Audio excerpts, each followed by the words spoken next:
Hey Dunchbags, what's going on? It's Landon Remixes here, and it is time for my review of the sophomore album from the DJ, producer, live performer extraordinaire Illenium. This one is called Awake. Though he's got music that dates back to 2014 and earlier, my personal journey with Illenium started in August of 2015 when he released his remix of Cascade's Disarm You. To be honest, I didn't absolutely love that remix, but I would say that its success definitely put Illenium on the radar for me, and maybe that's why when Illenium released his debut album Ashes just 6 months later, I was absolutely floored. As I said in my review of the album, Ashes was something that the dubstep and bass music scene really needed at that time. In fact, I'd go as far as to say that what Illenium did with the Ashes album showcased a complete creative revival for melodic dubstep and drumstep, mixing in elements of singer-songwriter, pop, and indie rock in a way that I'd really only seen Porter Robinson do in the past. The 9.0 rating I gave Ashes was completely deserved, and it held up well enough to place number 3 on my top 10 albums of the year list for 2016. So when word broke out earlier this year that Illenium was working on yet another album, I was more than stoked. The promotional singles that dropped prior to this album's release I felt like were all generally really solid, especially Fractures, mostly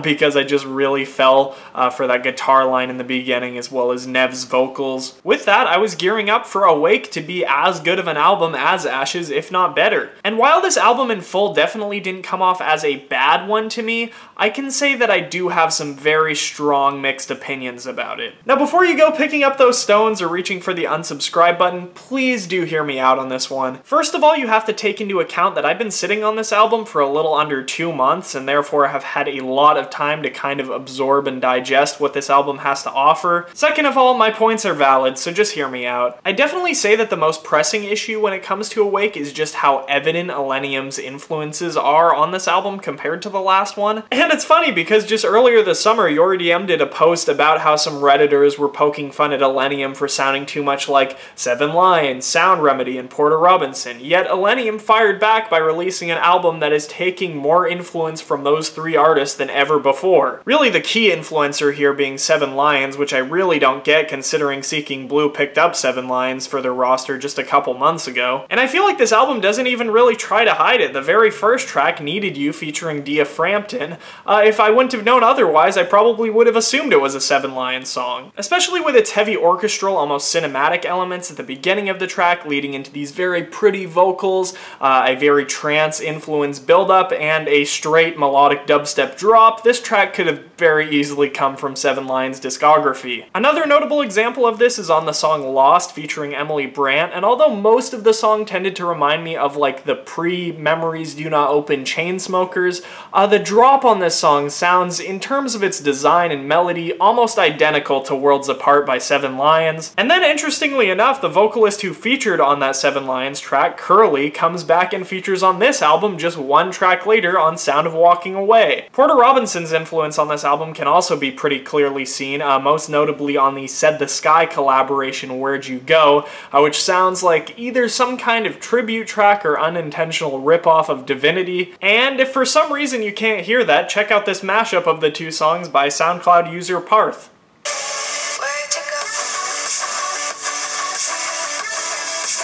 This album also has what I would like to call an all-star cast list, at least a lot more so than the Ashes album. You've got Dia Frampton, who of course placed second in the first season of The Voice. You've got Said the Sky, Curly, Max, Griffin, Dea, that's a big one. And I'm not saying this is necessarily a bad thing because I feel like most of these features really put in their work to enhance the vibe that Illenium is trying to put forward. But it also brings me back to Ashes and how Illenium was able to go #1 without a big all-star cast. In fact, the only guest that I had heard of prior to that album's release was Sound Remedy, but I guess that's beside the point. On top of that, there's a few, I should say, minor problems that this album has. One of them being the song No Time Like Now, Straight Up, which, I mean, clocking in at just over 2 minutes, it doesn't really overstay its welcome, but the song really doesn't do that much for me either. It's fueled by a pretty simple guitar line and beat, as well as these kind of subtle vocal chops. Perhaps if the instrumental had a little bit more meat to it, I would have enjoyed this song a lot more, but then again, again, I still think it would be missing the presence of a stronger vocalist. The song Free Fall to me sounds way too much like Sound of Walking Away, so I would have preferred to have one or the other on the album rather than both. Taking Me Higher, the other interlude track on the album, is a little bit more interesting to me than No Time Like Now, although it does carry a very heavy Odessa sound to it, and I don't think he executed it in the best way possible. And then we also have the song Beautiful Creatures featuring Max, which is by far my least favorite track that this album has to offer. I do like Max a lot. I really appreciate the kind of Michael Jackson pop star attitude he has toward his music and his live performances, but Beautiful Creatures is definitely not his shiniest moment. For one, his voice is way too poppy for this album, and I don't know if he was included just so the album would have some kind of male vocalist on it. But on top of that, Max tries way too hard to be deep on this song. Like, the first time I was listening through this, I didn't think this song was that bad,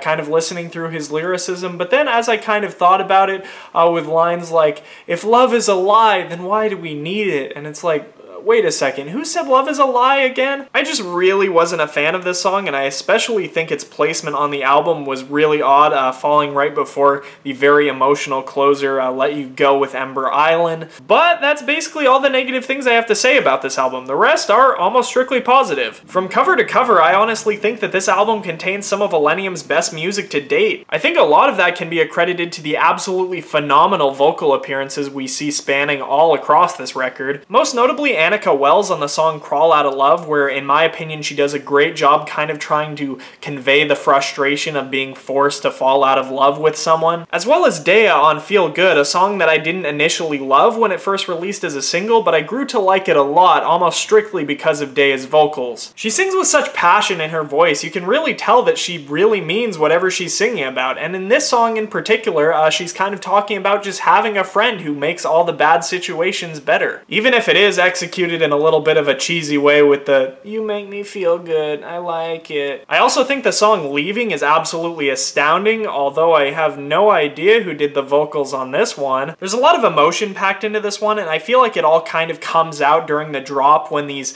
trap drums really come out of nowhere and feel like a slap to the face, and in a good way. Looking back through this track list, I don't think I've left a single stone unturned with the exception of the Ember Island collaboration Let You Go. This is actually one of my favorite songs that Illenium has ever done, and at least for me, it makes an even more emotional and impactful closer than Afterlife on the Ashes album. I think the vocals on this track are absolutely stunning, but the thing that really drives it home for me is probably Illenium's production. It's very airy and atmospheric. It has a heavily slowed down dubstep beat that makes it be all the more impactful. On top of that, Illenium adds a little spice with use of electric guitar and some heavy distortion on his vocal chops, which I think really improved the song a lot. He couldn't have closed off the album any better. It's as simple as that. So I guess when it all comes together, this album definitely isn't as varied or, to me, creative as Ashes was, but it's definitely a lot more cohesive. I mean, in general, Awake is a lot more commercial sounding than Ashes, but also because of that, I am aware that Illenium is going to be able to reach much wider audiences with this thing, and expose them to some great music in the meantime. I just hope that with whatever Illenium's next project is, that he's able to do it in a little bit more of a creative way. For Awake, I am feeling a light to decent 6.5 out of 10. If you guys haven't listened to this one yet, I have the Spotify link down in the description so you can check it out for yourself, and if you have listened to it, which I'm assuming a good chunk of you have,